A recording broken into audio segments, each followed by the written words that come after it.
Hello, hello, hello, and welcome to another episode of She Can Achieve podcast. I have been having the best time talking to so many women about what they're doing in our community, how their journey has affected them and the people around them, and really just what it means to have not only your own experience, but then also how that affects other people. And I really love these conversations because it gives us a chance to see ourselves within other women, to see that we're not special unicorns going through our own thing, and that life is never perfect, but that we're able to still move forward and do the things that we feel we're called to do. So, without further ado, we have another conversation with a beautiful woman, Katiana. I'm going to let her introduce herself, but this conversation had me so full, and I'm so grateful to have spent the hour with her. And I will be coming back, you guys, soon. I just wanted to hash out and get out all of these conversations. I have so many more in my back pocket that are just waiting to come on the podcast. But if you want to enjoy these episodes in real time, most of them are taking place on my Facebook, Regina Sloan. Just find me there. I go live on Facebook usually, and that allows you all to tap in real time and ask your questions and us have that deeper conversation. And I'll talk to you guys soon. Enjoy.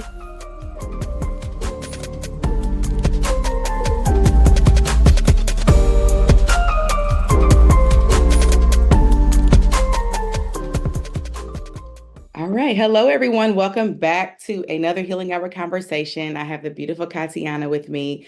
We've met virtually on Facebook, and it's just been on and popping ever since. Thank you for being here. Yes, thank you for having me.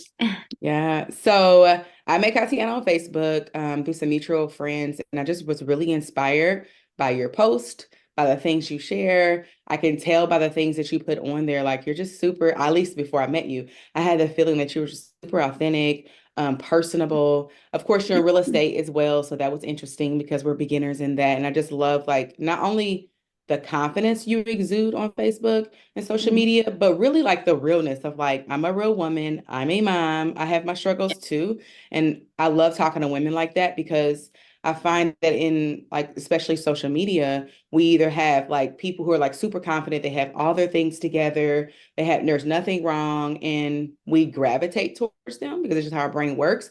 But then we feel like shit because we are like, oh, I need to fix this. And that like comparison that happens online. But for you, it's like, no, I struggle just like everyone else. And I also am confident and I also can show up and all that. So that was literally the energy I got before we even talked. And then we Yeah, talked and like it just happened organically. I was like, you should be on a podcast. So we're here. Thank you so yeah. much. Let us know who you are, introduce who you are, all the things. Yes, thank you. Thank you so much for having me. I'm super honored. I'm always honored because, it's like people can always have whoever they want on their podcast. So it's like, oh, like out of all these thousands of people, it's like, chose me. Cool, thanks. I appreciate it. And I think a lot of people don't really value that enough. But yeah, so really quick background. My name is Katiana Sánchez. I am originally from Mexico, immigrated to the States when I was really young, had a bit of a traumatic upbringing, kind of, a lot of wounds, a lot of, just, parent, mommy, daddy issues type of stuff, right? And then, of course, everything that comes with the culture, right?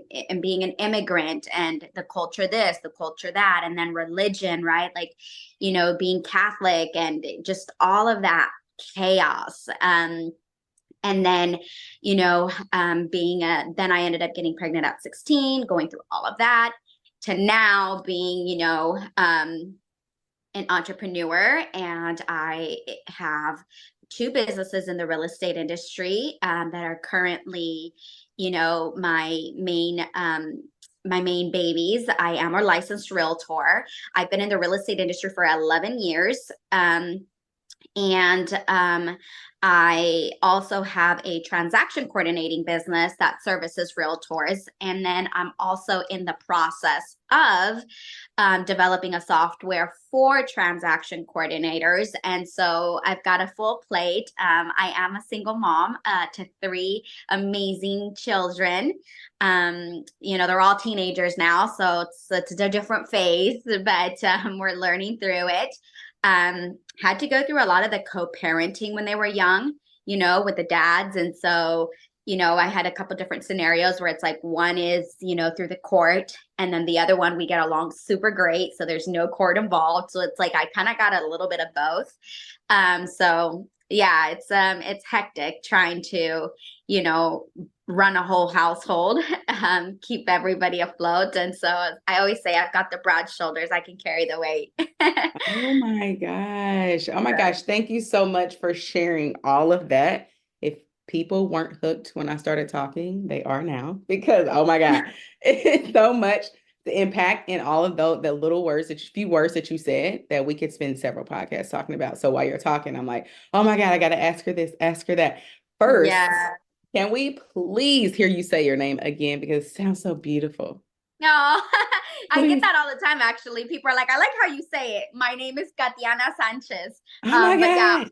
a lot of people are always like, no, I like how you say your name. I'm like, I mean, I don't, but then it's funny because then some people will try to get a little funny and they'll be like, do you have something shorter? And I'm like, no, Nope. that's my name. Katiana. Ain't no cat. Ain't no Katiana, Tiana. Ain't no T. Katiana. Katiana, ain't no cat. Ain't no, it's Katiana. So, Oh my God. and it's just like, Katiana. It's the yeah, accent. I can't do it. Katiana. Oh, it sounds so beautiful. It Katiana. just rolls off like Oh, Katiana thank Sanchez. you. So Thank you. yes. Yeah, I used to hate it growing up because, in elementary, middle school, like the teachers can't pronounce your name, so they'll butcher it. And then everyone starts laughing. And it's like the girl with the funny name. And so for the longest time, I literally changed my name to Kathy for the longest Damn. time when I was like in elementary. And I was so traumatized. Like I'm telling you, these kids in these schools, they're ruthless. Okay. These bullies are no joke. Because I literally would memorize, like, okay, I'm gonna go last because my name Sanchez, like I'm towards the end. So once I started saying names that were like around the R's and stuff like that, I was like, oh, I'm about to be next somewhere here. So then right whenever the teacher, before she even said my name, I'll be like, it's Kathy. And they're like, oh, okay. So then they would make a note that like I go by Kathy. So it made it like so everybody could like relate or like understand or be able to say my name really. But then as I got older and as I got like into high school, and I was like, you know what? No, Katiana. Okay, it's Katiana. You're gonna say it or whatever. You know what? I'll even take Katiana. If you want to say Katiana, hey, that's fine too. But that's my name. Yeah. So So what, damn, like that brings up so much because I definitely want to talk about like your experience in immigration. My husband, he works in a tattoo shop around lots of people from Mexico, and like having those conversations, and us who have been born and raised American, we don't know shit about that experience. And we also only know what we see online. So keep that in the back of your mind because I want to go there. But when you, I want to hit on like when you just decided like, fuck that, my name is Katiana. Like what, there's something happened? Did someone say something to you? Was there a pivotal moment? Or like, how did you come to terms with like, yeah, I'm not Kathy? yeah, I think it was, around middle school towards like, honestly, it was towards the end of high school, not middle school. It was Okay. actually towards the end of high school where my life was just like in complete shambles. Um, and I realized one of the first things in my healing journey that I had to heal was the people pleasing thing that I had in me. And I think that that was that first transformation where it was like, I'm not pleasing people anymore. I'm going to Mm. be true to who I am. I'm going to speak my mind. I'm going to, be authentically who I am. And if you like it, you like it. If you don't, that's okay too. Mm. Right. And that first thing was like, I'm not going to cater to you guys anymore. My name is not Kathy. My name is Katiana. So, take that for what it is. Do what you want with that, right? So that was where it was like everywhere I would go there, I'd be like, oh, hi, my name is Katiana. Oh, hi, my name is Katiana. Like I just started using my real name. Um, and even when people would challenge me and be like, oh, is there something shorter? I was like, no.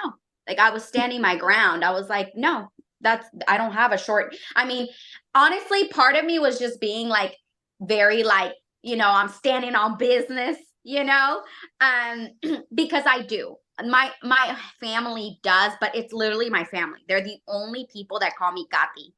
Um, Mm, short because my name is Kati, so that's Kati, and then Ana, so Kati Ana, and so my most of my family, they're the only ones that call me Kati. I've never heard my name like Kati outside of house. It was like yeah. weird. So it was interesting that later in my adult life, like 2 years ago when I was 33 years old, I was dating this guy, and uh he said, hey, Kathy. And I was like, Kathy? I was like, where'd you get that from? And then he goes, I don't know. Like, I just think it's cute. And I was like, no, what? I'm like, my family calls me that, but like nobody knows that though. You know what I mean? So it was just like Yeah. weird. But I was like, I mean, so I was okay with it because my family calls me that, right? So I was like, okay, whatever. And then once I started dating him, then everybody was like, oh, Kathy, Kathy, Kathy, So I was like, okay, that's fine. But Yeah. yeah, other than that, it was just like, no, I'm standing on business. My name is Katiana. It is what it is. And that was that turning point for me. It was like one of the first things of my healing journey. That's been like 18, 19, somewhere around there. Yeah. Where it was just like, okay, I started doing the work and I started, unpacking so much. So my healing journey actually started a bit at a very young age. But interestingly enough, though, through the trauma, through the hurt, I've spoken on a couple podcasts about, my relationship with my dad because my dad was very, very abusive. Mm, And so, like that kind of set the tone for a lot of things moving forward in my relationship, or in my life. And so, you know, I always knew there was something in me that just always knew this isn't right. You know what I mean? But I didn't connect I couldn't connect anything, yeah. but it was just like, this doesn't feel right. It's like, I don't think that this is how it's supposed to be.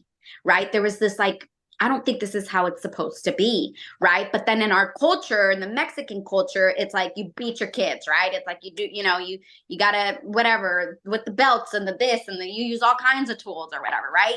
So it's Yep. very custom in our culture. But for me, it was just like, I get the culture, but this doesn't seem right. Like this doesn't feel right. I don't think this is how you're supposed to do it, right? Mind you, I didn't know anything. I'm 7, 8 years old. I don't know anything.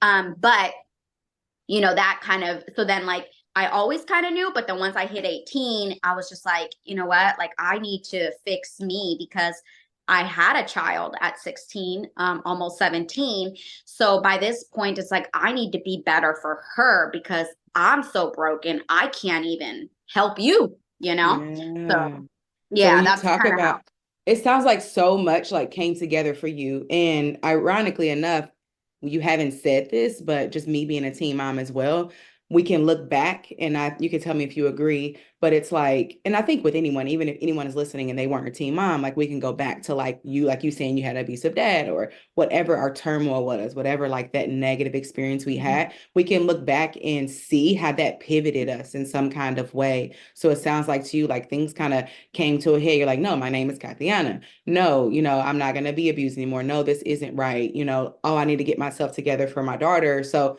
and it's such a beautiful young age of like also knowing nothing about life, like being able to do that for yourself is like so beautiful. When you think back to the people pleasing that, man, we can talk about that for hours of like not only how we're conditioned in our households, because I don't care. I really don't think it's like a cultural thing as far as people pleasing. I mean, Right. we raise kids to do what we say. Like even, white folks, black folks, Mexicans, like it doesn't matter, like their property in a way. Like you do Right. what I say and that kind of thing. And I think that's just a overall humanity thing. And I think societal has so much to do with that. But when you think about like your people pleasing that you learned, being abused, having a baby young, like what do you think? How do you think before you was like, oh, this isn't right, and like really transform yourself. How do you think Mhm. that like it what how do I want to say this? How did it, I can't think of the word. How did that show up in how you were treated outside of your house with other people? Um, the the part when I was like at home. Yeah, like when you were going through and like now you can look back like, oh, I was people pleasing. Oh, I was this or that. But the things that you learned, right? Like having to conform, like I don't want people laughing at me and, having to like kind of shrink yourself in a way. And then I Yeah. think that goes along with the people pleasing. What did you see like that caused you to experience outside of your house, like with other people, relationships, whatever as you grew up? Yeah. I think that, growing up, I always gravitated because of what was going on at home. I always gravitated towards the the people that were kind of in similar boats, similar Mm, situations, like the troubled teens, right? The people in the gangs, because to a certain degree, they also had something going on at home that was causing them to react in their way. So it's almost like all these people like are just like living like these chaotic private lives at home, but then like we would come together at school and just be kids and just be whatever we were, when we would yeah. find that connection through the pain, through the hurt, through the similarities of, home.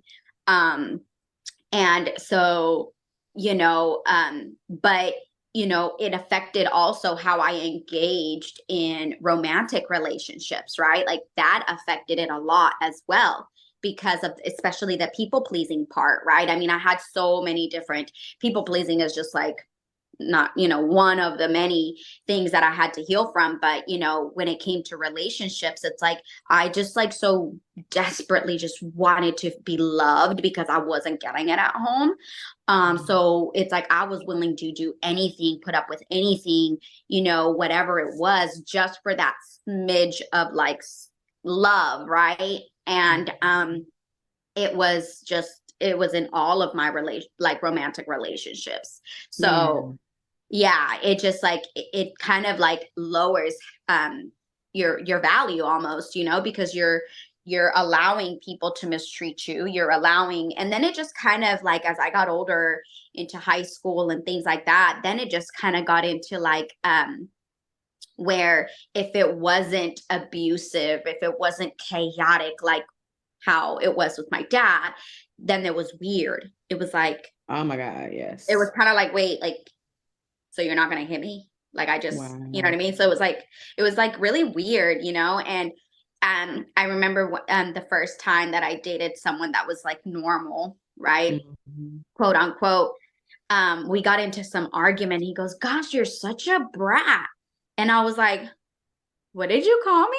Because I'm used to being called a bitch, a whore, a slut, a whatever, like all these other like Yeah. names, And he goes, "You're just such a brat," and I'm like, and I started laughing. I was like, and then I like turned it around. I'm like, "You're such a pussy." Like, who says that? Then I started Mm. attacking him. You know what I mean? Because that's all I knew. I'm like, who says that? You're a little bitch for saying that. Like a brat. Like, grow up.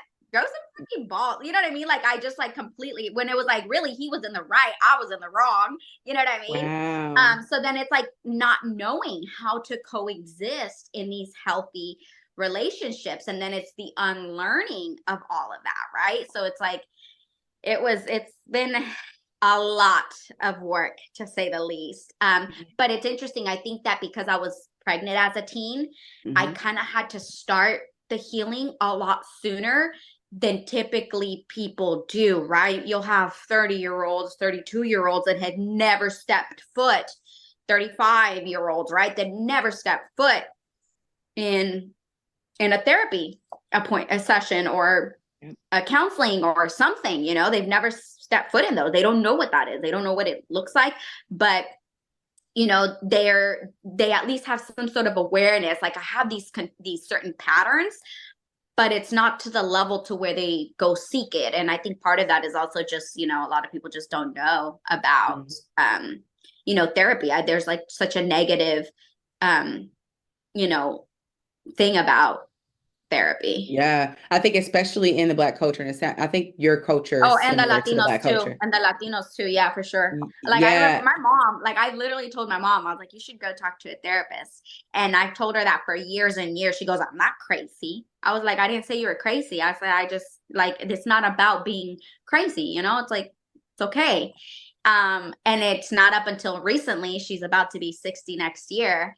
And where she's just like, yeah, maybe I do need to talk to someone. It would probably help me. I was like, oh my yeah, gosh. you're like a neutral person, you know? So it's like being able to have also these impacts too, you know, into people and getting them away from the culture, what the culture says, what the norms are. And it's like, let's just create our own norm. Yes, I love everything you're saying because it's so true to, oh my gosh, I don't even know where to start. Like the teen parenting, yes, when you have a baby, and you're like, I need to take care of this person, it just pushes you into personal growth. Yeah, If for I sure. my son saved my entire life. I was literally going down the entire wrong path. He really pivoted me to like, we're going this way. So Yep. God really blessed me in Mm, like that way looking back.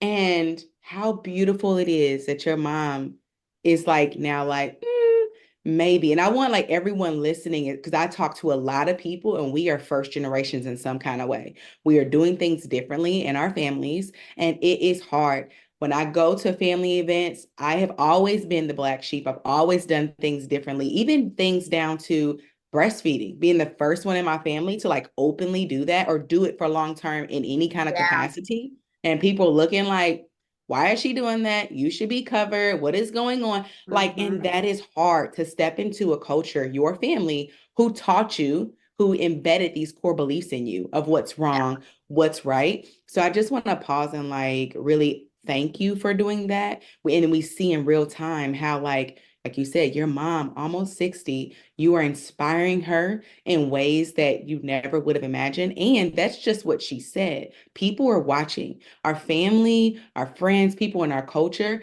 They're watching what we're doing. Everyone is looking for someone to tell them it's okay to do things differently. So, like, do your Mhm. shit. Like, anyone listening, like, really step out. Like, when you said it just didn't feel right being abused, like, many of us have been abused and some of us don't see that as wrong or like, oh, I know people are like, oh yeah, I'm so glad my mom beat me. It did this, it did that, it did the other. So if you're called to be like, that doesn't feel right, there's a reason for that and to step into that. And I want to point out too, because I hear people say, and I used to think this too, oh, I'm preparing my kids for the real world. When we're mean to our kids and we're doing all these things, hitting them and stuff like that, that was said in my culture a lot.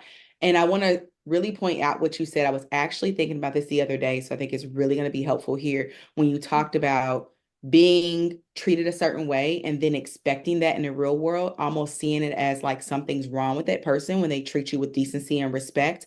That when Yeah. we say we're preparing people for the real world, I was literally thinking this the other day, like, you don't actually have to prepare people. Like, we don't have to like be mean to our children and mistreat them so that they're prepared for people mistreating them. What actually happens is we conform them to think that is normal. So when they go out there and they are mistreated, like this is just the news. Like this is just what happens every day. Yeah, I get hit at home, I get hit here. I get, talked to any kind of way. This is like our nervous system is used to that. Whereas, Mhm. like you, when people are being nice and you're like, wait, what's wrong with you? Whereas we start treating children like with love and respect and all the things that we know is good for us in the long term, then when they go out there and they are mistreated, you're like, hold up, what's wrong with you? Like their internal navigation system will see that as off. So we don't have to prepare people for that kind of thing. Yeah. So thank you for sharing that. Exactly. I think that that's like a big there's just like there's a way to instill certain core values, beliefs and, behaviors into your kids without the pain. Oh my You know, gosh. Wow. there's a Wow. way. There's a way. And I think that people parent, there's no rule book to being a parent, you know? And so sometimes people do what's easiest because here's the thing, kids are going to challenge you. They're going to challenge you. They're going to challenge you in like ways that like they're not even aware that they're challenging you in. Like the kid is crying. you're a first time parent, the kid is the infant is crying, you already fed it, you already changed their diaper, but they're still crying. It's like, do you have the patience to handle this? Right. Yes. So it's teaching you patience, and they're like, they don't even know, they're just existing, so I think that a lot of people, become parents and realize very early on, like, oh yeah, this is not for me. Because the thing Mm. about being a parent is that you don't know if it's for you or not until you have one, Wow. but then sometimes it's too late because they're Yes. here. Right here. Yeah. So then you rebel against the changes that it's demanding of you. You rebel against um, the lessons that they're trying to teach you. You rebel against it in ways that people don't really see it as rebelling, they just see it as like, discipline. Every kid needs discipline, right? So then, like, versus like, well, instead of hitting the child, why don't we try to figure out what's actually going on within the child, and then we can troubleshoot it from that angle. But of course that would require you to bring yourself down, control your emotions, control yourself, and think logically. And then people will just go against, they rebel against it. They're like, I don't want to do that. This is the easier route. Yeah. Subconsciously, I guess. Oh my God, you're saying so much, and it's so true that it's easier just to hit and do it.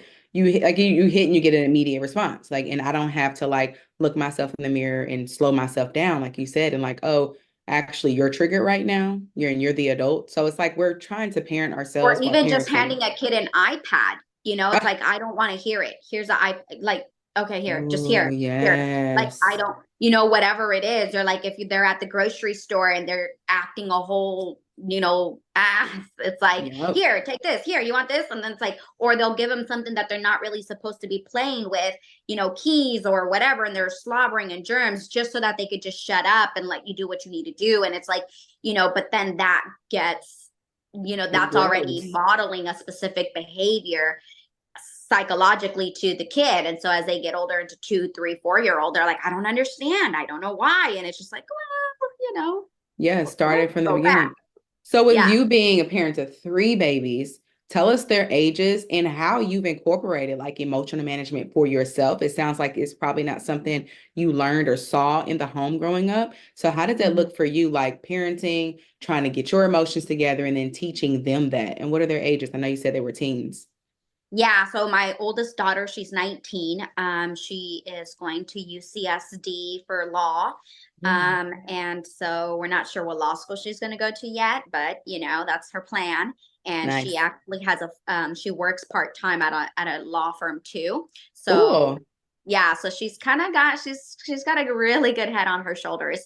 And then I have a 14-year-old son, and that's the one that challenges me, and the one that is the most, he's super funny. He's got a very lighthearted personality, gets along with everybody, but he's definitely the challenging one. And then my 13-year-old, she's like, the girls are just so like easier, I guess, Mm. independent, and all of that. She's my artsy one. She's my antisocial. She hates people. It's anytime we have to go outside, it's like, it's too people-y outside. I don't want to do it. Like anything that involves like her going to like church, to the groups, to the kids group, forget it. She's not doing it. Like, she's just like, just give me pencils and a pad, let me sketch, let me draw. She's like the creative one, right?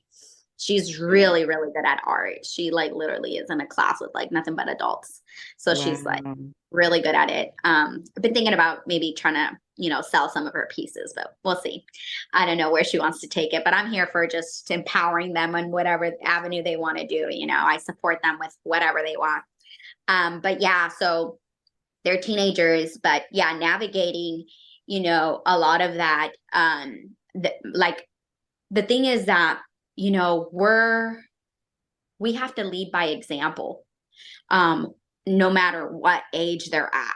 Infant, 19-year-old, right? Doesn't matter.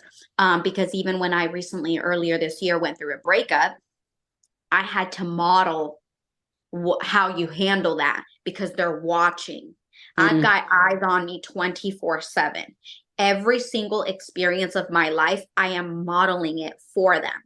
And so, one is being aware of that, right? First step is being aware. There's eyes on you 24/7. It's like almost like pretend like you're a celebrity, right? And you've got paparazzis everywhere. What, like, think Mm. of it like that. What are you going to do? Are you going to be on your best behavior, or are you just like, I don't care, you know? Wow. So, because even the other day we were at church, and there the parking lot gets really crazy when everyone's trying to leave, and there's like a couple, like it's like a 1 2 3 type of intersection type of thing, and so it's like 1 1 1, everybody takes their turn type of thing. Right. Well, this one car, I let her go, and I was like, oh, go ahead, because she was coming from this side. But the car right behind her decided to piggyback off of her and just keep, like, literally was right on her bumper, so that it was like two Yep. cars could go.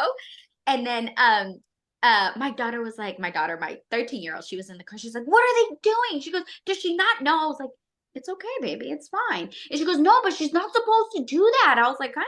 It's like, but it is what it is. And so Mm. and then the lady like finally comes in, and then my daughter goes, you're not supposed to do that. And I was like, Lanaya, stop. I'm like, it's okay. I'm like, it's gonna be fine. I'm like, there's nothing we can do. She already did what she was gonna do. I was like, we just let God handle all of Oh. that. You know what I mean? We don't get involved with that type of stuff. I'm like, God will figure it out. It's not our job in this world to right people's wrongs for them. And that's not our job. Mm. No, we don't do that. Um, and so it's interesting because then like a couple, like later on in that day, she goes, that's not for me to figure out. I was like, there you Ooh, go.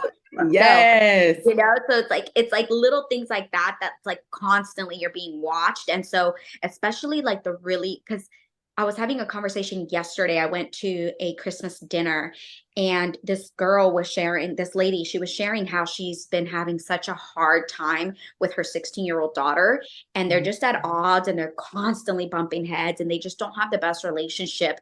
And I said, one of my biggest tips is be Mm. vulnerable and share. Because the more you can relate to them, the more that they see you as a human versus authority and power. Um, the more that relationship is going to change. And she goes, you know what? It's so funny you say that, because yesterday was the first time I ever actually cried in front of her and shared how I felt about certain things. And that conversation went so well. And I'm like, Wow. yeah, I'm like, see, I'm like, you know, but when you're sharing custody, though, you kind of have to be a little careful with that, though. Um, because she has a really nasty custody thing, which I also had too. And so I told her it's okay for us to share what we're going through in our personal lives with our kids to a certain degree, um, to help them. Yeah. That's like, for me, that's like huge, right? But when you have custody and the other parent is like narcissistic, it's chaotic, it's like drama, you have to be vulnerable, but in a different angle. So if your kid is like struggling with, bullying or whatever it is, or like they're just whatever, then you have to say, you know what? I remember when mommy, one time when I was in school, this happened to me, and Mm. it really like messed me up. Like I remember crying about it. I remember like I felt like my parents weren't really understanding. Like, so you give them examples from your past, but not current, because the Mm. other parent, you don't know what they're going to take back to the other parent. And so then the other parent might use that as leverage to one up you in court or whatever, right? So with my daughter, my oldest, the custody was terrible with her. It was just the dad is just awful. So I kept a lot of stuff private about my personal life, and even like my home and the purchase and the this. And because I Yeah. remember one time she was like, Mom, did we buy this house or did we rent this house? And I said, oh, I said, what do you ask? I said, why do you ask? And she was like, well, because my dad asked me, he goes, hey, that house that your mom got is like, are you guys renting it or are you guys buying Mm, it? She goes, and I didn't know. And I said, it's okay. You don't have to know. And it's mm, okay. You don't have to have all the answers, because you're not going to know. So, but also another thing is not lying to my kids. I'm not going to lie to them. And I'm not going to, because at the end of the day, that was her truth. Her truth yeah. is she didn't know. And that was real. That was true. She didn't know. So her answer to her dad was true. It was honest. It was genuine. And I always wanted that to all her answers going back to her dad to be true, honest, and genuine. And Mm, so I was never the type to, because then if you think about it, if you're like, oh, don't tell your dad that I'm doing this, or don't tell your dad, because honestly, it's so funny because the other day, my daughter, she was like having issues with her dad. And she was like, my dad, like the way he treats his partners, women, in relationships. yeah. And she was just speaking very negatively about that. And then she goes, and with you, it's like, you never dated anybody. Like you were just all by yourself all the time, just focused on your kids. And I was like, oh, that's what you thought? I was like, okay. I was like, sure was, I love and that. because like how I model, again, they're watching us 24/7. So when you was with your daddy and somebody was here, you didn't know that. Do you know what I mean? Hmm. Because you was over there, and to the best of her knowledge, that was her truth. She never Yes. saw me with no man. And that is true, honest, and genuine.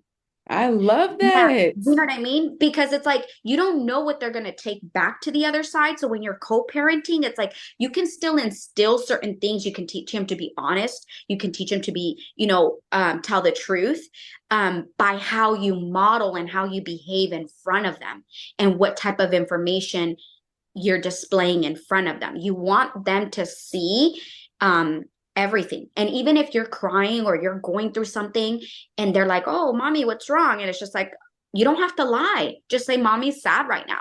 I'm really sad. I'm really hurt. Something happened in life. I'm not kind of ready to kind of talk about it, but maybe we could talk about it later, right? It's because they need to know that we're human, that we feel too. And I think that that kind of breaks those barriers with kids and communication, because a lot of people say, how do your kids tell you all this nonsense? And I'm like, because I give them that freedom, Mm. because I also share some nonsense with them too. So we're all a family of nonsense, okay? Like my son was like, Mom, the other day, I hope you don't get mad, but like I left the campus from high school and we went down to like the McDonald's or something, whatever. I was like, okay. I was like, well, I mean, he goes, but it was after school. And I was like, so you didn't go to practice? He goes, yeah, but we had like 30 minutes or something. I was like, oh, okay. I was like, well, just next time, just text me so that I'm not worried thinking that you're on campus and you're not. He's like, oh, okay. And then it's like, man, my kids would have never told me that. And I'm like, it's how you model that behavior of, you know, how you want them to. It's like, they say, don't do as I say, do as I do. That's what it is with kids. It's like, Oh, do as I yeah. And you also, what I'm hearing too and seeing is that you created safety. Like when you create that safety for your kids to just be themselves. I mean, kids are going to be and do what they want anyway. And so the more safety we can create, the more we can help guide them while they're doing their thing, right? Yeah. And because many people can relate to like co-parenting and what you shared there. And that's, it takes a level of emotional awareness to be the bigger person in that. And to like what I'm hearing is like you created a space where she didn't have to feel like she had to be this way at home, be this way with her dad. Oh, should I say this? Should I say that? Will my mom know this? All that. She was just like being herself.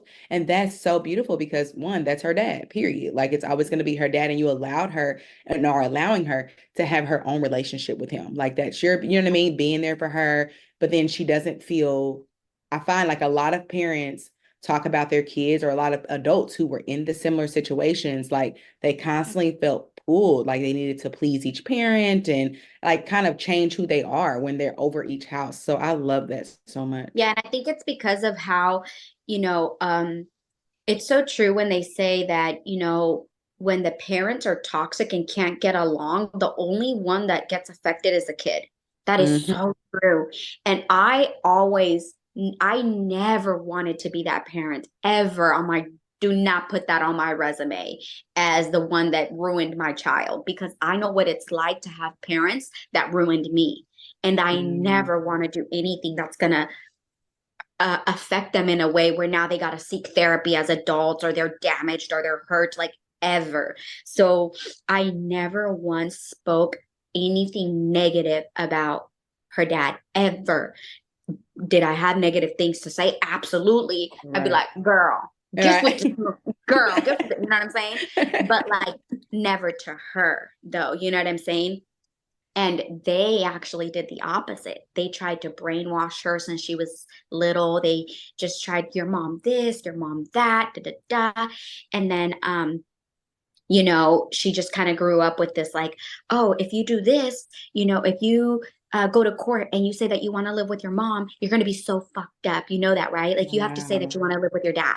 So like they just kind of did all this brainwashing, but I honestly just let it be. I didn't fight it. I didn't try to defend myself. I didn't nothing.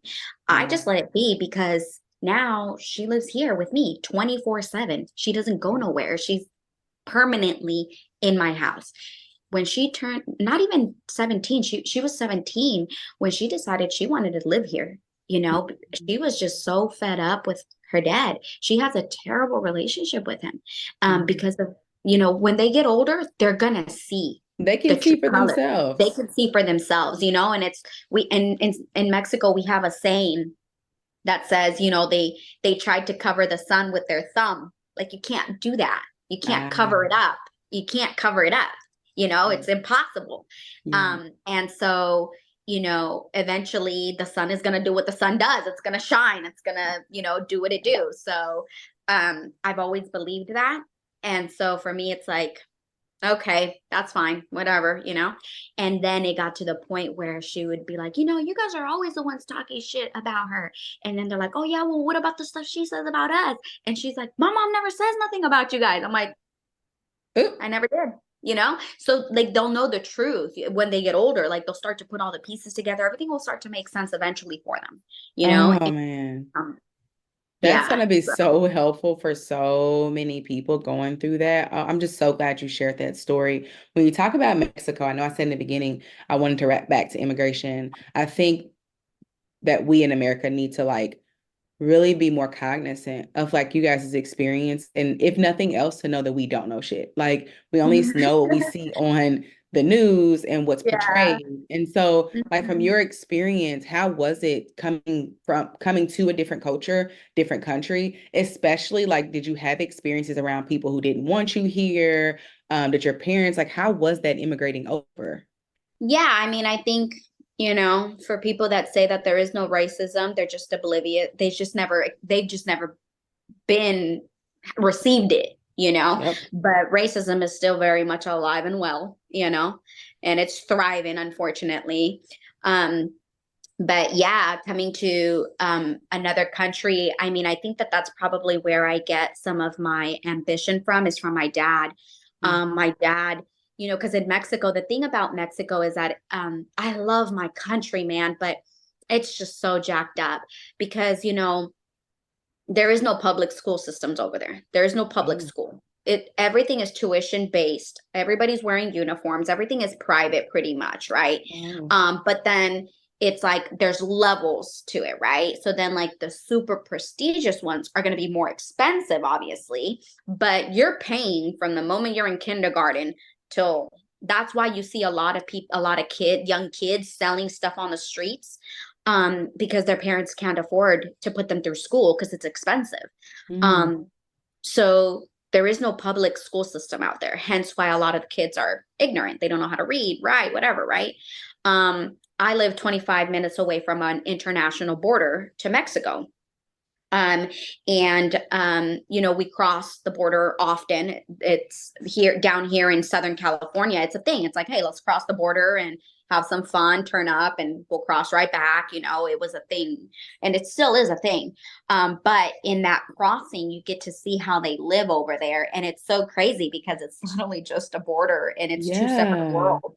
And it's like over here, you're like riding your range, and then you cross over and there's kids and toddlers asking for money and begging for food and trying to sell all kinds of candies and roses and things like that just to provide for their families.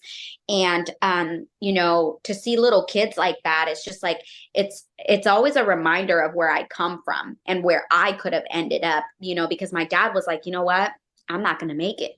I'm not going to be able to put these kids through school, and my dad was like, I'll be damned if they don't get an education. He goes, I heard that over there on the other side of that border, there's free education though. I heard that. He goes, so let me see, let me see what they talk about pretty much. And my dad had bought my mom a house over there. They were pretty established. He was a carpenter by trade. In Mexico, it's all trade based or career for the wealthier people. So you're always doing some sort of trade for people. You're doing a trade for, my dad was a carpenter, iron workers, whatever, to, exchange your services for money or whatever, or a career, like attorneys and architects and whatever. So my dad, was able to kind of get them a house, but he convinced my mom to sell everything that they had, to come to a country where they didn't know the language. They didn't have nothing lined up. There was no job. There was nothing. And it was just like, let's just see what happens type of Oh thing. my So he gosh. took the bold move of packing up his entire family, two young kids, to move to a country where there was nothing. He knew nobody, and see where it took him. So obviously that illegal process was pretty hard because it's illegal. But he tried to do it the safest way for us, as safe as possible. So we actually crossed through the actual international border. But because we were so young and back in the day, the laws weren't so strict and the borders weren't so crazy, we were able to cross over. And then he got us a place with the money, an apartment, but my dad kept getting deported. And so he was like the main breadwinner. So every time 10 o'clock rolled around and my dad wasn't home, my mom was like, okay. Dang.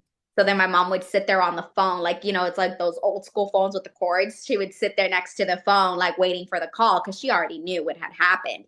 And so she was just like, whenever he'll call, sure enough, she'd be there till like 3, 4 in the morning. And then she'd get the call. And my dad was like, I got deported. And she was like, okay. So whatever money he had saved up to become a US citizen now had to get used to pay the coyote people to Wow. bring them back over. So it was like back to square one. It's like he was trying to do it the right way, but they wasn't gonna let him live, because back in the day there was a lot of profiling, where it's like if you looked like you were illegal, you would get They taken would mess and with you like and just yeah. as long as you looked illegal or like you didn't belong here, they were able to like raid places back in the day. They would raid all the places where the Mexican people would work and just literally take trucks full of people and deport them all back. Now they're not allowed to do that. But back in the day, that's kind of how it was. A lot of the legal law, like immigration laws, have changed, but not so much.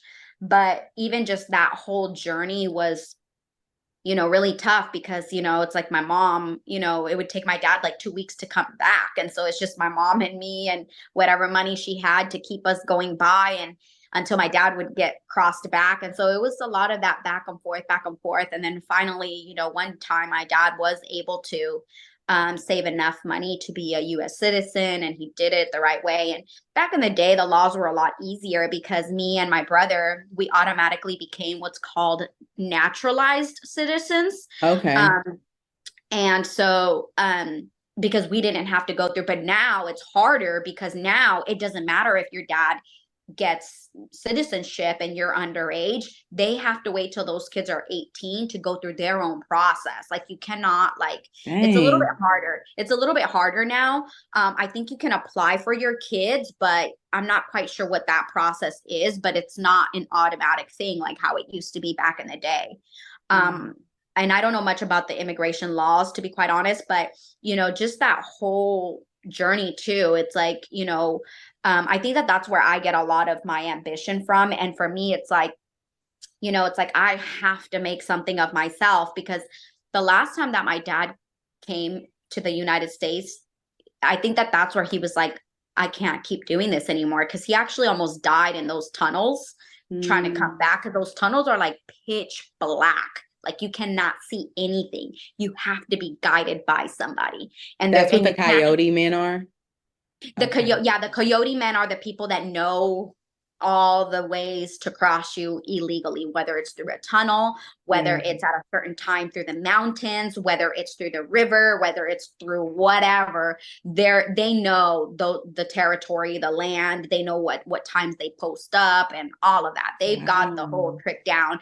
So they charge, I think, like 20,000, maybe even more now, 80, 50,000 to cross people over.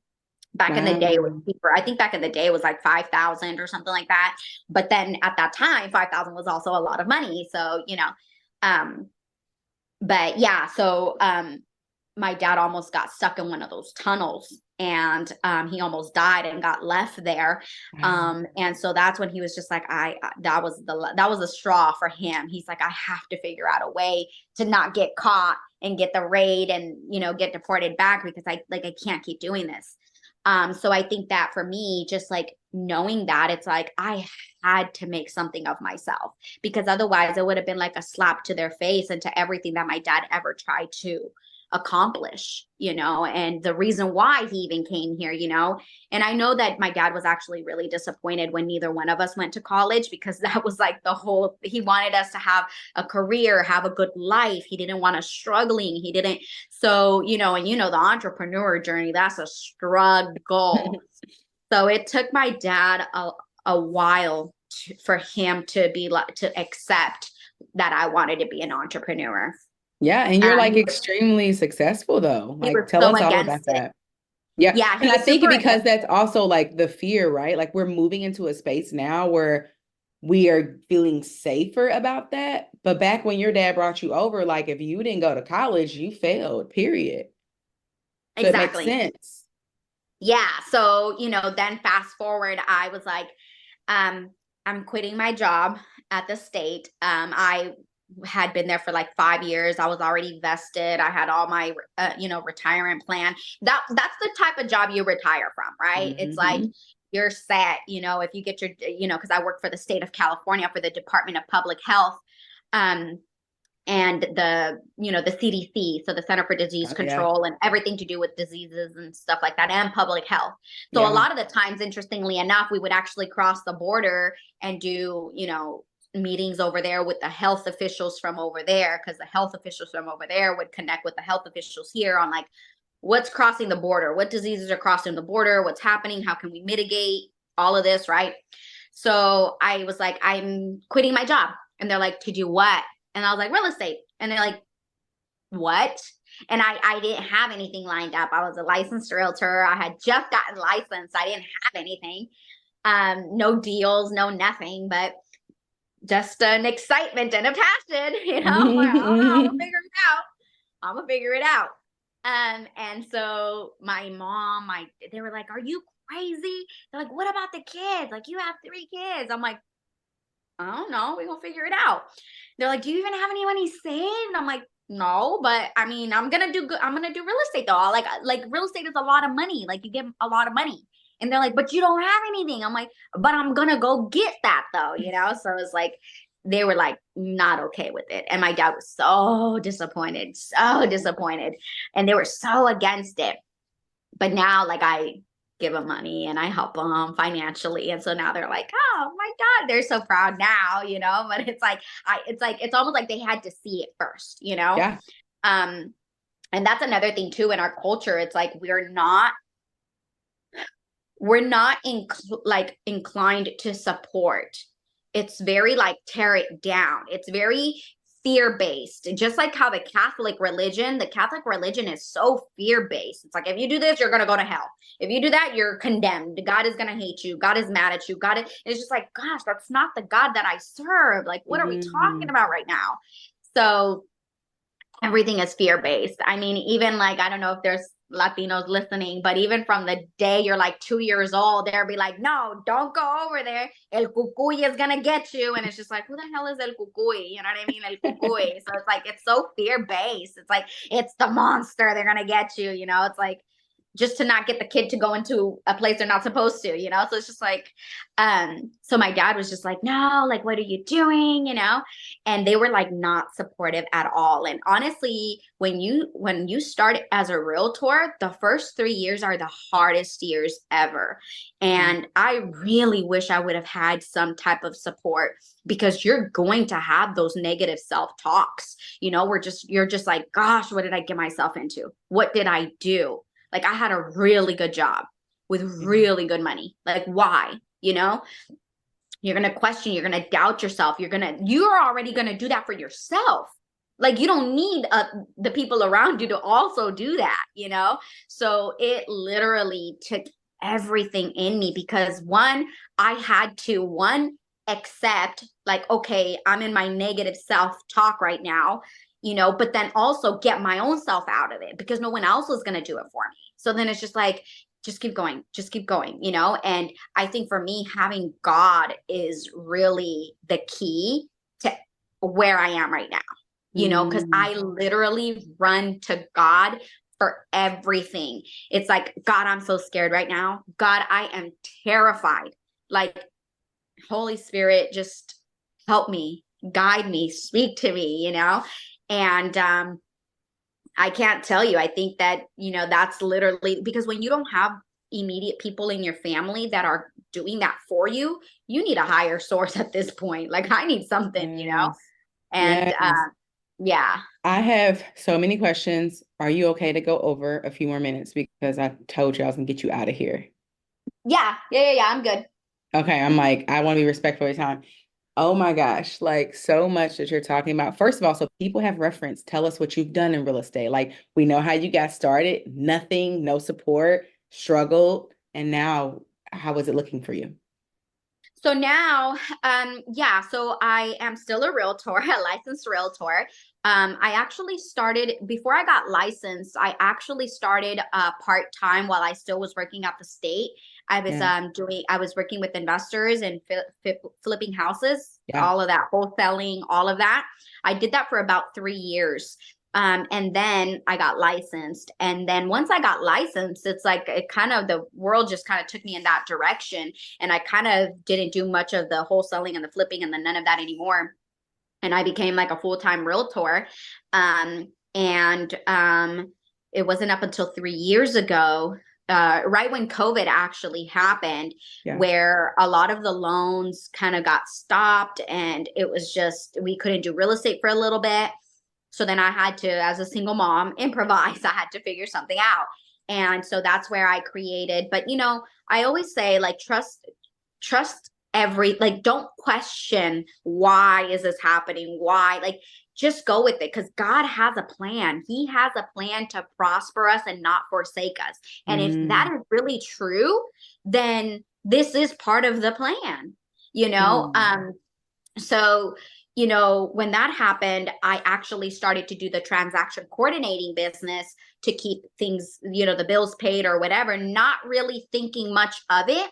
Yeah. But like I said, God had a plan, because within that journey is where I found that there was this huge need for a specific type of software that just didn't exist. And so that's where, you know, that came about. And so now I'm in the process of developing that. And I just think it's just so beautiful how God kind of lined it all up. Like, you know, I could have sat there and cried during COVID, like, why would this happen? What are you doing, God? I don't get it, you know? But it was like, there's gonna be something here, you know what I mean? Like, I'm more of like, now it's like, okay, God, I don't know what this is, but I'm really curious to see what you got up your sleeve. I'm really I curious to love see what you're gonna that. do now, you I know, love because that it's so always much like, because go ahead, I'm sorry. no, yeah, I was just gonna say, it's always like, you'll like, at the end, it'll all make sense. Yeah, and I'm hearing like your faith in God. And for anyone listening, whatever that higher power is for you, like take what she's saying and really put it into your own life, because you don't even have to be a realtor, whatever you're doing. I hear you like this is not just me. I'm co-creating with God. Yeah.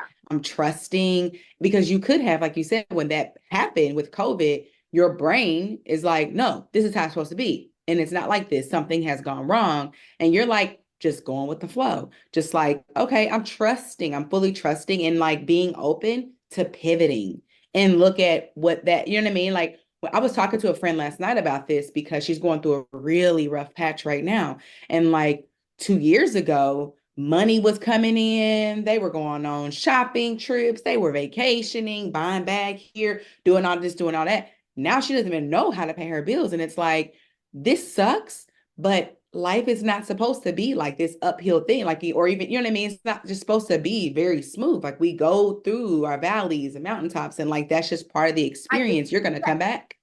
I think to a certain degree, it's also a little bit like ego in that, because who do we think we are to think that we're exempt from chaos of life? Mm, Like, who do you think you are? Like, you think you're just special? You think you're more valuable, or, you're God's favorite or something, that you're just going to be exempt mm, from, life's chaos? Like, no, we're all yeah. in this together, and Yeah. But we're I not think taught that either, though. Like, you know what I mean? Like, you have to expect, like, these are the kind of the whole entire conversation we just had is in the conversations I have with her often, every single time. These are conversations that we have to like learn ourselves as adults.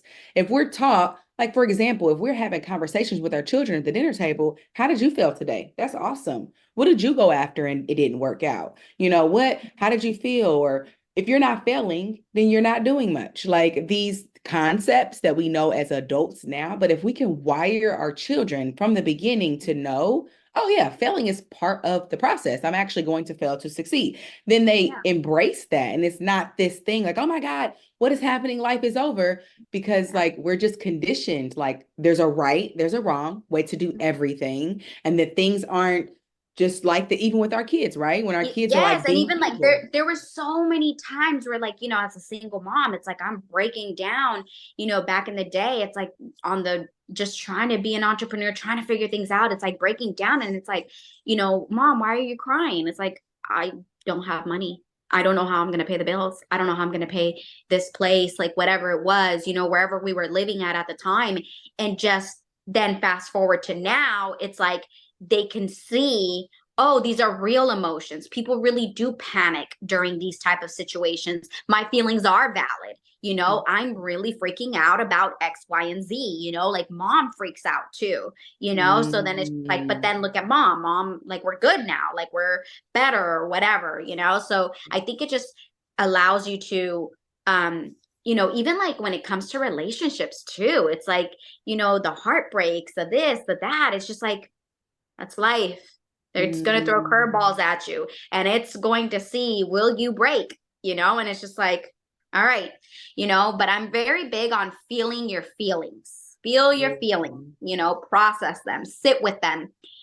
Because if you just try to run always, if you just try to run, if you just take the easier way out, you're gonna miss the lesson. You're gonna miss it. It's mm, gonna completely go by you. And then you're gonna find yourself saying, like, gosh, why can't I, have a successful relationship? Why can't I this? Why can't I, whatever it may be? And it's just like, how about you stop running? How about that? mm. How So, oh, about you just did a drop, bomb drop there. So, because I'm thinking what people are thinking, someone's going through something, right? And they're like, this is just, they're struggling. When you say feel your feelings, process, be what it said, how does that look in real time? Like an example of that. ugly? Mm, Ugly. It's ugly. It's painful. It's depressive, you know, mm, um, because I think that a lot of people just don't take that time. Like earlier this year, I definitely went through 2023 was probably one of my worst years to go down in history for sure. wow. It's like everything that could go wrong went wrong.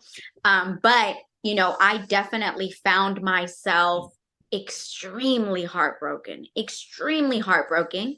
And like I had not been in a place like that in my adult life in a long time. But now I've got teenagers that are watching me. And so it's like, okay, like literally, I was like here in my bedroom, just crying. Like I'm sure they freaking heard, especially when it's like like that type of like yelling at the top of your lungs, and you're like, what?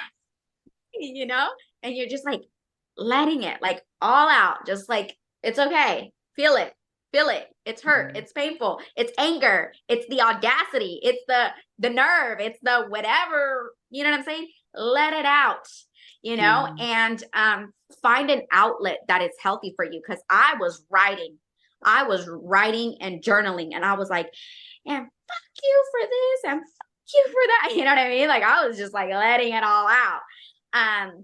But also, like you said, I'm very transparent too on social media, because I think that the world needs more of that. And I think one of the most watched stories of mine was when I was on my knees crying, pleading to God on my knees, make the pain stop, and just crying and crying. And I was on my knees, and people were like, oh my gosh, like da da da, like, oh my God, this made me cry. Oh my gosh, like, like so many people connected, and they're like, dude, you are so strong. And it's just like, like, I don't know if that's strength, but I'm clearly falling apart, but okay, but do whatever, like let it out. And I literally did not leave my bedroom for a whole month. I was in this bed crying. I had rolls of toilet paper. My eyes were like just, so swollen, so like big and red, and my nose, everything. But God, like and it also was very depressing because I'm stuck here. There's nothing, and people were like, oh, you should try to get out. You should come out. I was like, I am in no shape or form ready to be out. So you also have to listen to yourself. You have to like be in tune with yourself, because I knew when I was ready and when I wasn't, because like I would find myself taking the kids to school and I was crying on the way back.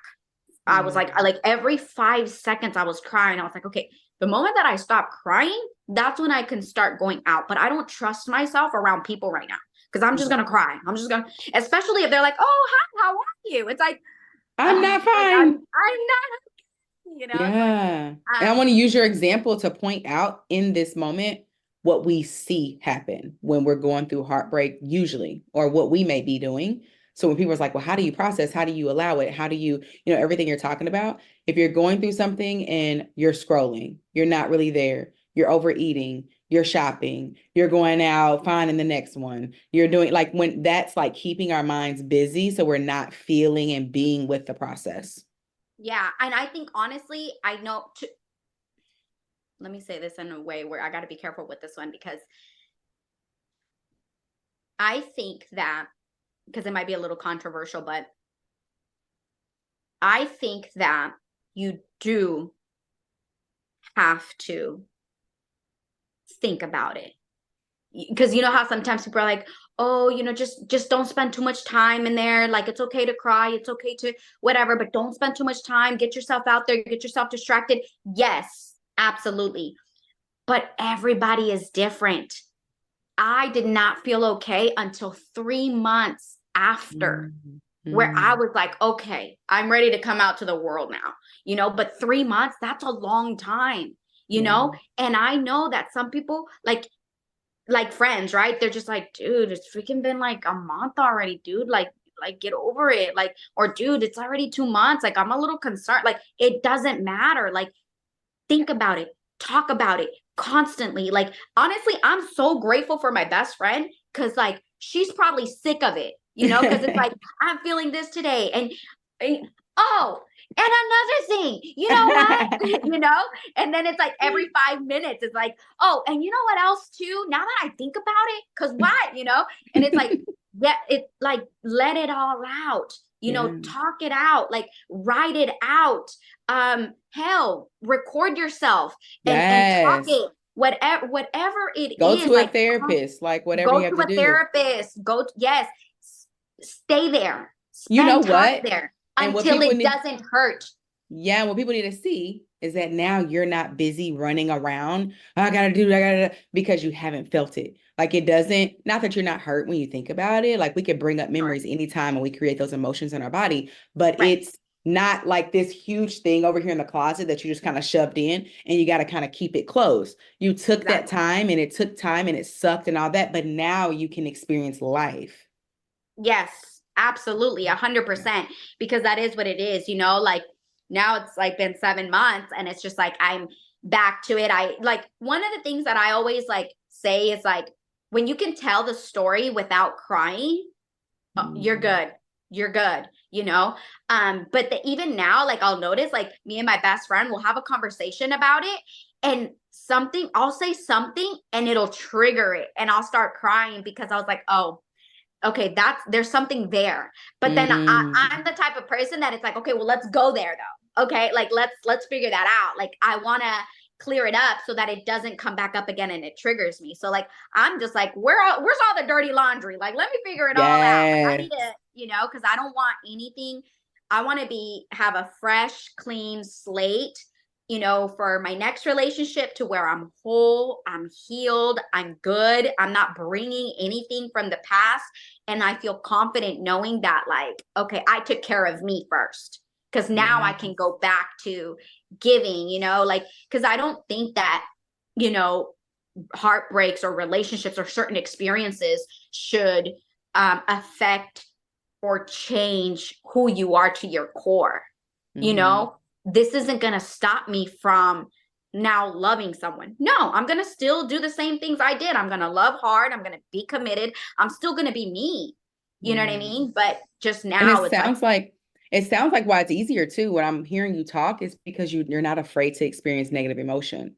Like anytime we're running from things and like, oh no, I can't fall in love anymore or not doing that again, it always is because there's something that we're like, no, I'm not willing to experience that. And you're like, oh yeah, bring it on. Like not that it feels good, but you're ready for it. yeah, absolutely. Yeah. Mm. And I think that, again, like I said, you know, the more that you run away from certain things, you're missing the lessons, you're missing Mm. the change too, because it's going to change you, it's going to make you into a better person, because now you're going to think differently, your perspective is going to change, you're going to be more open-minded, you know. But yeah, no, I think that people just are so accustomed to, especially for those people who didn't have the nurturing that they needed when they were young, when they were Absolutely. kids, they always had to rely on themselves. Like this is part of like me too, you know, I had to troubleshoot my own problems by myself a lot of the time because I didn't have those parents to protect me and to give me that safe space. So you know, we always revert back to I got it, I'll figure it out, or like we like just run from certain things and just like handle it the best way we think, not even thinking like that's a trauma response. You know, that's not normal, Yes. that's not healthy, and you're going to continue to do that until you sit in the ugly, in the chaotic, in the pain. And I think that so I've been actually using that hashtag throughout this entire time, called it's a painfully beautiful, because it's been Mm. the most painfully beautiful journey I've been on, where there's so much pain but there's also so much beauty that came from it too, you know, where it's like but the beauty is who I am, who I became, right? And so yeah, I think, you know, for people out there in general, it's, you know, stop running. And it take but see, here's another thing too, is that it takes a level of accountability and courage too, Yeah. you know, because you have to look inward, you know, and you have to say, okay, like I messed up, or I made this choice, or I a lot of people are just so used to running, you know, Mm. because nowadays it's so rare. For example, this is just an example to say like you find a guy, right? And for someone to come to you and say, hey, I need to talk to you. Like, I made a mistake. I cheated, whatever, right? And I Yeah. feel awful because you don't deserve it. And I need to walk away from this relationship because I don't feel good about myself right now. I don't Mm. like what I did.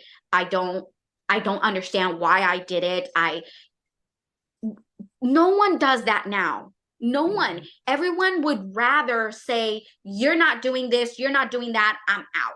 Wait, Mm, what? Like, because that would, the other would take you looking inward and you looking at your yes. own mess and you saying, there's something wrong with me. Why do I do this? Why do I think this way? But no one's going to do that. Yeah, it's the harder work. Well, like you just spoke with the parents and parenting and, deciding Mhm. to parent one way because it's easier because you also have to Yeah. look within there too. Oh I my can't even tell you how gosh. many times I've apologized to my kids. I apologize because it's like, hey, look, I got it wrong. You know what I Yeah, mean? They are probably the ones that I've apologized to the most in my life I know because all like about that. modeled behavior, you know? But yeah. Oh my gosh, Katiana, this has been such a beautiful conversation, and we could talk Thank so much you. longer. I have appreciated everything you shared. You guys can think back to the beginning when I was like, I just love her and have to have you on. Oh, This thank has you. helped so many people, like moms, dads, human beings. I'm telling you, let us know. So I know you're a realtor. Yes. You kind of didn't talk really heavy about yourself, but she's out here making great money, helping so many people from, Yes, I mean, I you do. really are. Yeah, I mean, it's a yeah, I mean, business is real estate. I've been blessed. You know, God is always going to provide. I definitely have listings going on right now. I've got a listing on the market. I've got another one coming up. I've got, current escrows that are opening up right now. Then I've got the transaction coordinating business and my assistant kind of handles that. And I've been going back and forth all morning with my assistant. So yeah, it's a lot. Definitely have my own investment property. I'm looking to get my own apartment complex now. So it's like it's just so much going on. But yes, Yeah. So if definitely. you're in Cali, definitely connect with you. And Yes. If you guys then are in Cali, let me know. also, the transaction like coordinating software that you're creating, I'm so excited to see that develop. I remember even I don't know if you started posting about it publicly a year or so ago, but I remember first hearing about it and I've been following the journey. So we're all just like Yeah. rooting you on 100%. Let everybody know Thank you. how we can find you on social and how we can support you and anything else that we haven't mentioned that you'd like to say. Yeah, no, thank you. Absolutely. Yeah, so social media, Facebook, it's Katiana Sanchez. It's all my name, Katiana Sanchez everywhere. On Instagram and TikTok, it's with two Z's, Katiana Sanchez. So two Z's at the end. Somebody else already took the other one. But yeah, those are really the only ones that I'm on is Facebook, Instagram, and TikTok. I don't really do Twitter. I don't do the LinkedIn. I'm not, but yeah, if anybody is in California, you guys are looking to buy, sell, invest, whatever, absolutely let me know. Reach out to me. And then yeah, even just any of the moms, any moms that are like, gosh, like I'm struggling with this or I'm struggling with that. Like I just love to pour and help wherever I can and, share some of the many, golden little nuggets that I've learned along the way as a single mom and just navigating the co-parenting and the custody battles and the non-custody battles and all of that. So yeah, definitely. I'm always down to share and hopefully people learn something. Oh my God, this has been invaluable. Like, even for me, like always, every time I talk to you guys, like you're healing and helping me in so many ways. So I Oh, thank appreciate you. it. Thank you. When you're thinking of, last thing I'll ask you, and I'll include all of your links and stuff in the show notes so people can definitely check you out there. When you're thinking of someone who is struggling or you're thinking about that mom that you do want to help, what is one thought that you can give her now that has been helpful for you in your journey? A belief that you have, a thought that you continue to go back to? There's a solution to everything except death. Mm. Oh shit. That's what yeah. There is a solution to everything in life except death. So, as moms, give yourself grace because there's a solution. It's just you just haven't found it yet, but there's a solution to everything. Yes. Ooh, I love So that. just That give reminds me yourself of grace. Marie. Thank you. That reminds me of, I want to say here before I forget, Marie Forleo's book, Everything is Figure Outable. Like that is Figure gonna, outable. Yes. Yes, Yeah. it is. Literally everything. I don't know if that's a word, but figure outable. Yeah, She made it everything is up, figure I'm outable. sure. Right. Yeah, everything is figure outable. Like we're gonna figure it like and as single moms too, that's another thing. Like that's like in our DNA. We got the figure it out gene, you know? It's like, yeah, Yes. we're gonna figure it out. So yeah, no, absolutely. I think for anybody that's out there struggling, and I know that like a lot of people say this and it's probably a cliche, but it is so true. And there's so much depthness to this statement where if your heart is beating, you're not done yet. God is not done with you Mhm.